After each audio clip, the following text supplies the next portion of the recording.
حضرت بشر آفی رحمت اللہ علیہ سے سارا زمانہ پیار کرتا تھا. بغداد کا ایک تاجر کہتا ہے مجھے نہیں بابا اچھا لگتا تھا. ہمارا اپنا اپنا ذہن ہے نا, ہم کہتے ہیں میں نے جدھر ساری دنیا جا رہی ہے وہاں نہیں جانا. کہتے ہیں کہ وہ بابا مجھے نہیں اچھا لگتا تھا, حالانکہ سارا بغداد عزت کرتا. کیوں نہیں اچھا لگتا تھا؟ کہتے ہیں اس لیے کہ بابا نہ صرف فرض مسجد میں پڑھتا تھا, باقی نماز گھر جا کے. تو میں کہتا تھا اتنا ولی ہے تو باقی بھی مسجد میں پڑھے. کہتے ایک دن میں نے کہا جاسوسی کرنی ہے اس کی, جو کہ اسلام میں منع ہے. کہتے حضرت بشر آفی رحمۃ اللہ علیہ نے جمعے کے فرض پڑھے, فرض پڑھ کے نکل گئے دوڑ کے. فرماتے ہیں میں پیچھے ہو گیا. میں نے کہا آج میں نے سنتیں چھوڑ دی ہیں پر اس کا پتہ کرنا ہے, سنت نفل بعد میں پڑھوں گا. کہتے ہیں حضرت بشر آفی جلدی سے نا ایک کباب والی دکان پہ گئے, وہاں سے کباب خریدے. اور میں نے کہا بوڑھے کی عمر دیکھو اور اس کے ذائقے دیکھو, اس عمر میں بھی کباب کھائے گا. اوئے ہوئے, مولوی کو روٹی نے ستایا تھا اس لیے سنت اور نفل چھوڑ آیا ہے. کہتے ہیں تھوڑا سا وہ آگے بڑھے تو نان بھائی کی دکان سے نا نان خریدے. میں نے کہا دیکھو یار, دیکھو اس کے ذائقے, گرم نان کھائے گا. بہت سارے لوگ بغداد میں رات کی روٹی کھاتے پر یہ گرم کھاتا ہے. کہتے ہیں حضرت وہ نان اور کباب لے کے نا جنگل کی طرف مڑے تو میرے دل میں خیال آیا یار بڑا ہی اس آدمی کا عجیب ذہن ہے, یہ اب سبزے پہ بیٹھ کے یہاں موج کرے گا, کھائے پیے گا, اور سنت نفل چھوڑ دی. اللہ ہزاروں مرید ہیں. کہتے ہیں حضرت جنگل میں داخل ہوئے, تھوڑا سا سفر کیا تو کچی آبادی آ گئی. کچی آبادی, ایک کچے مکان کی ٹوٹا ہوا دروازہ, باہر سے کنڈی لگی. بغداد کے ننگے پاؤں چلنے والے ہزاروں مریدوں کے اس پیر نے کنڈی کھولی, اندر گئے. ایک فالج زدہ بابا جی بیٹھے. کہتے ہیں حضرت بشر آفی نے اپنی پگڑی کھولی اور اس آدمی کے منہ سے پانی نکل رہا تھا, رال ٹپک رہی تھی.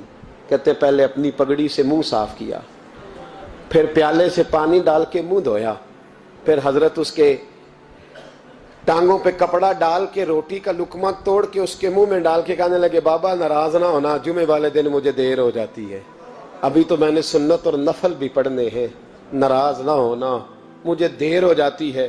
کہتے ہیں وہ بابا رو پڑا اور کہنے لگا بشر یار 14 سال ہو گئے تو روز آتا ہے. 14 سال, یہ 1 صدی کا قصہ ہے, 2-4 برس کی بات نہیں. 14 سال سے تو روز آتا ہے.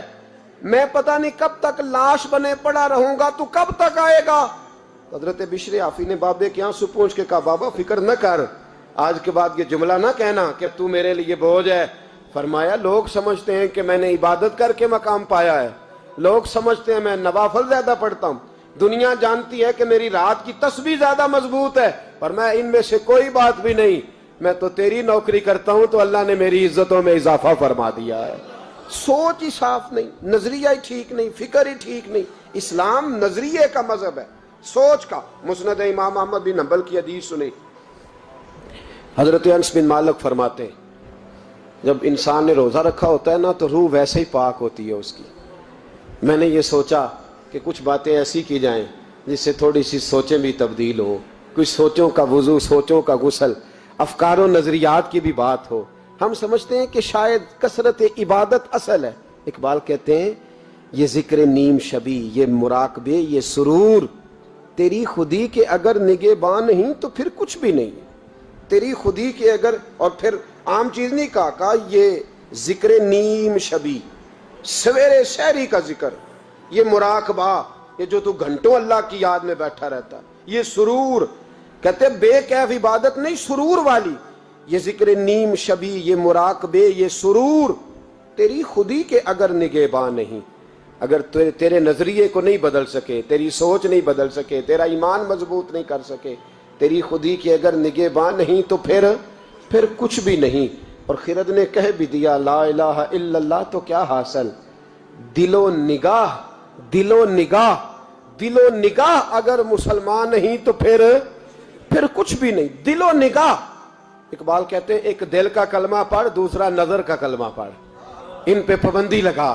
دل و نگاہ اگر مسلمان نہیں تو پھر تو کچھ بھی نہیں, کچھ بھی نہیں. حضرت انس بن مالک کہتے ہیں میں حضور کے پاس بیٹھا تھا, حضرت عبداللہ ابن عمر بھی بیٹھے تھے, کوئی بات ہو رہی تھی, ایک حجرے میں بیٹھے تھے, دروازے پہ دستک ہوئی. مسند امام احمد میں حدیث ہے نبی پاک علیہ السلام نے فرمایا انس دروازہ کھولو، دروازے پہ وہ بندہ ہے جس کو اللہ بغیر حساب کتاب جنت عطا فرمائے گا، وہ بندہ ہے دروازے پہ۔ حضرت انس بن مالک کہتے ہیں میں نے دروازہ کھولا تو بندہ دیکھا، غریب سا ایک انصاری صحابی، اور بندہ بڑا سادہ، وضو تازہ کر کے آیا ہے تو پانی کے قطرے داڑھی سے بہہ رہے ہیں، اور چمڑے کے جوتے اس نے لپیٹ کے نا تو بغل میں چھپائے ہوئے، آ کے اتحیات کی حالت میں بیٹھا، حضور سے دو چار باتیں کی، چلا گیا۔ ہم اس کا رنگ دیکھتے رہے اور مصطفیٰ کا کرم دیکھتے رہے۔ اس کو حضور نے جنتی کہا ہے۔ کہتے ہیں اگلے دن اسی ٹائم اسی وقت ہم حضور کے پاس بیٹھے تھے، پھر دروازے پہ دستک ہوئی، حضور نے فرمایا دروازہ کھولو، دروازے پہ وہ بندہ ہے جسے اللہ بغیر حساب کتاب جنت عطا فرمائے گا، بغیر حساب۔ کہتے ہیں دروازہ کھولا، اور جیسے ہی میری نظر پڑی، بندہ بھی وہی ہے جو کل آیا تھا، اور انداز بھی وہی ہے جو کل تھا، اسی طرح پانی کے قطرے، اسی طرح جوتے بغل میں، السلام علیکم، کل حضور فلاں بات کی تفصیل پوچھنی مجھ سے رہ گئی تھی، غلطی ہوگی، دوبارہ آیا ہو۔ اس نے اپنی گفتگو کی، چند جملوں میں بات سمیٹی، چلا گیا۔ فرماتے ہیں اتفاق کی بات کہ دن تیسرا، بندے بھی ہم دونوں، میں اور عبداللہ ابن عمر۔ حضرت انس بن مالک کہتے ہیں دونوں بیٹھے تھے، سیم ٹائم سیم ڈے۔ پھر دستک ہوئی، حضور نے فرمایا دروازہ کھولو، اور مسکرا کے فرمایا دروازے پہ وہ بندہ ہے جسے اللہ بغیر حساب کتاب جنت عطا فرمائے گا۔ کہتے ہیں کھل اٹھے ہمارے چہرے، باہر گئے، دستک ہوئی تھی، دروازہ کھولا۔ فرماتے ہیں مجھے یقین تھا وہی ہوگا جو 2 دن پہلے آیا تھا، اور میرے یقین کے مطابق ہی کام ہوا، وہی بندہ تھا جو کل بھی تھا، جو پرسوں بھی تھا، حالت اور کیفیت اور انداز بھی وہی تھا۔ پانی کے قطرے بہہ رہے ہیں، اور اس شخص نے جوتے بغل میں دبائے ہوئے خدمت میں حاضر ہوا، بیٹھ گیا، بات چیت کی، چلا گیا۔ حضرت انس بن مالک کہتے ہیں تھوڑی دیر ہوئی تو حضور بھی تشریف لے گئے۔ حضرت عبداللہ ابن عمر مجھے کہنے لگے یار ویسے کتنے اس کے نصیب ہیں، کتنے نصیب ہیں، کوئی آیا لے کے چلا گیا، کوئی آیا لے کے چلا گیا، کوئی عمر بھر بھی نہ پا سکا، میرے مولا تجھ سے گلا نہیں، یہ تو اپنا اپنا نصیب ہے، یہ تو اپنا اپنا، اور نہ کسی کے حال پہ طنز کر، نہ کسی کے غم کا مذاق اڑا، وہ جسے چاہیں جیسے نواز دے، یہ مزاج لطف رسول ہے صلی اللہ تعالی علیہ وسلم۔ کہتے ہیں ہم لوگ گفتگو کرنے لگے، عبداللہ ابن عمر مجھ سے کہنے لگے یار ویسے پتہ کرنا چاہیے یہ کون سا عمل کرتا ہے، پتہ کرنا، جیسے ہم نہیں پتہ کرتے کہ یہ بندہ بڑا چمک گیا، پتہ کرو کون سا کاروبار کرتا ہے، ذرا اس کی جاسوسی تو کرو۔ اور بندے بھی بڑے سمجھدار ہیں، وہ سائیڈ بزنس نہیں بتاتے، وہ کہتے ہیں وہ جو میرا علیحدہ ہے وہ نہیں بتانا، کہیں یہ نہ شروع کر لے۔ حالانکہ انسان کے پاس جو خوبی، جو اللہ نے اسے دولت دینی ہوتی ہے، وہ اپنا اپنا نصیب ہوتا ہے، وہ گھر میں بیٹھے بھی اللہ عطا کر دیتا۔ وہ کہتے ہیں کہ پتہ کرو کیا عمل کرتا ہے، تو حضرت عبداللہ ابن عمر کہتے ہیں میں اس کے پیچھے ہو گیا، اس سے سلام لی، تو میں نے کہا مجھے 2-3 دن کے لیے مہمان بنا لو گے، مان نہ مان میں تیرا مہمان، 2-3 دن کے لیے مہمان بنا لو گے؟ تو کہتے ہیں مجھ سے کہنے لگا کوئی گھر میں جھگڑا ہو گیا، کیونکہ پڑوس میں تو تمہارا، قریب ہی تو تمہارا گھر ہے، میرے مہمان بننے کو جھگڑا ہے؟ تو میں نے کہا چلو ایسے ہی سمجھ لو، پر مجھے مہمان بنا لو۔ کہتے ہیں میں 3 دن اور 3 راتیں اس شخص کے ساتھ رہا، وہ کتنا صدقہ کرتا ہے میں نوٹ کرتا رہا، نماز کتنی پڑھتا ہے، اس کا کیا، میں چاہتا تھا کہ وہ عمل مجھے ملے جس کی برکت سے مصطفیٰ نے اسے 3 مرتبہ جنتی فرمایا ہے، تاکہ وہ کیفیات مجھے بھی ملیں۔ حضرت عبداللہ ابن عمر کہتے ہیں کہ میں نے کوئی خاص چیز نہیں دیکھی، وہ عشاء پڑھتا تو فجر تک بستر پہ کروٹیں لیتا، اور میں الحمدللہ اٹھ کے تہجد بھی پڑھتا، نوافل بھی پڑھتا۔ کہتے ہیں وہ 1 سپارہ پڑھتا، میں 3 پڑھتا۔ فرماتے اس نے 3 دنوں میں کھجور بھی صدقہ نہیں دی، کہ کھجور بھی، اور میں نے بڑے بڑے غریبوں کی مدد کی۔ میں کہنے لگا کہ عمل تو میرا زیادہ ہے اس سے، پھر خوبی کیا ہے؟ خاص توجہ کرنا، اسلام اور دین کا جو فکری اساس، جو فکری اساس ہمیں صحابہ نے دی۔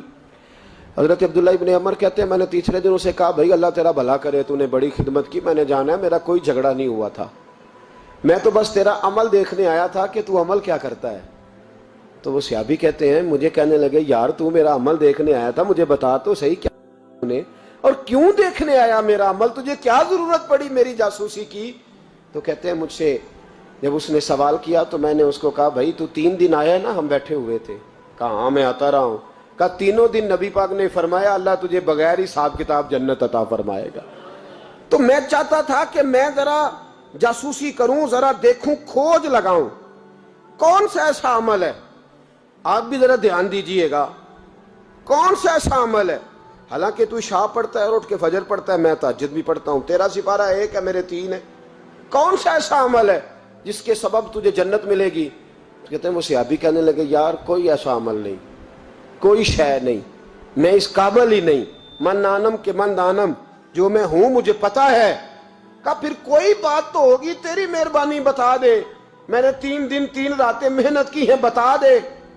کہتے ہیں وہ کہنے لگے اگر تجھے بتاؤں نا تو پھر سن، میں جب رات کو سوتا ہوں تو اپنے دل پہ نظر ڈالتا ہوں، اور سویرے جب اٹھتا ہوں تو پھر اپنے دل پہ نظر ڈالتا ہوں، موبائل پہ نہیں، کنجی پہ نہیں کہ چابیاں کدھر ہیں، بٹوے پہ نہیں، میں رات کو سوتے ہوئے بھی اپنے دل پہ نظر ڈالتا ہوں، سویرے اٹھتے ہوئے بھی میں سب سے پہلے اپنے دل پہ نظر ڈالتا ہوں۔